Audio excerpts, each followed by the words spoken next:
Hey, welcome to this shortwave radio channel. And when I was doing my tuning the bands the other day, I stumbled, if you watched the one about 11 megahertz, upon Trenton Military Communications in Canada on 11232. And this is not the first time I heard something there, but I decided to monitor 11232 throughout the day today, and one of the things that comes out is that it's actually quite active.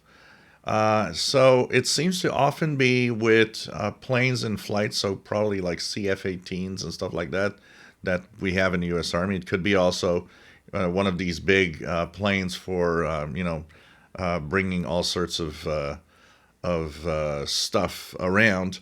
But it is surprising. I didn't think I'd have that much communications on this frequency. I thought the other day was kind of cool, but it was a one-off thing, and you know. But listening today is like, no. If you monitor 11232, this comes as a surprise to me that there's quite a lot of communications coming through. So of course, Trenton Military in Ontario, which is the big uh, place, the big base, military base in Canada. And of course, two other frequencies from Trenton to talk about, but they're kind of, right now, they're kind of jokes. If you monitor 6754 upper sideband, oops. So this is not the time of year usually I hear them, but I hear them this summer. 6754. And 15 15034. These alternate day and night. The lower frequencies at nighttime. Sorry, 15034 usually daytime. These are the weather stations for Trenton Military.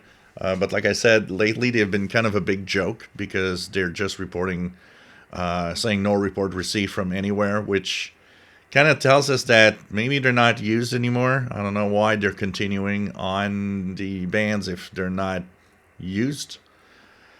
So these are the two frequencies, and by the way, you can QSL them. So maybe take the time to do so if you want, because you're gonna maybe at some point not have them anymore. So that puts three frequencies from Trenton Military that you can hear on the bands from the Canadian military. So the two Volmet stations, the weather stations, 6754 and 15034. And the main primary frequency for the communications, 11232, which, like I said, seems to be very active, especially in the daytime. I think I'm going to monitor quite regularly, and if I get a good sequence of communication, maybe make a video out of it. So it's kind of cool, and it shows you the different diverse signals you can hear in the bands. Makes you hear Canada also, even though there's not that many things in Canada anymore with the CBC or Radio Canada International gone. You still have utilities. You got the stations, the weather stations, the marine weather stations that I talked about. You got the ones on the East Coast. There's also one on the West Coast in British Columbia.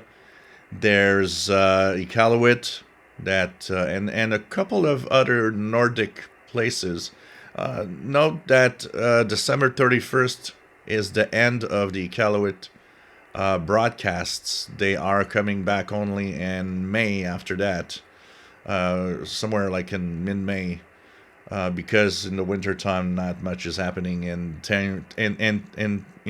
the marine stuff in the Nordic places of Canada, as the ocean is pretty much frozen. But there's kind of these little things there that are kind of fun to monitor, and you have essentially a lot of utilities. There's another thing I'm trying to get more information, and it's there's HF frequencies that are used for like mining companies and all sorts of scientific groups that go up in Nunavut and the Northern Territories, And what they do is they have a camp there. They set up a small portable station that can communicate. And there's apparently in the summertime some radio checks to see if everybody's all right. So I need to gather more info on that and really try to find some of the best frequencies that will come eventually. But definitely some stuff to hear in Canada, and of course we have CFRX, the Toronto CFRB station on 6070 kilohertz.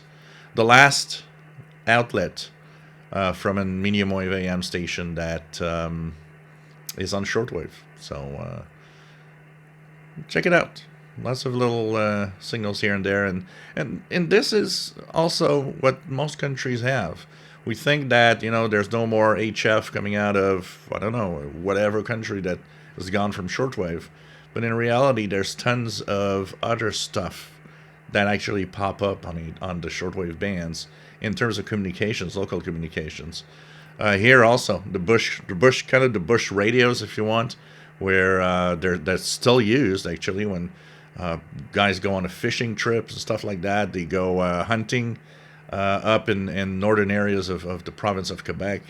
The lower 5 megahertz, around 5200, 5250, 5300. That area, tune around. You might hear some French, Quebecois accent, and of course some English too. There's some Anglos that go up there.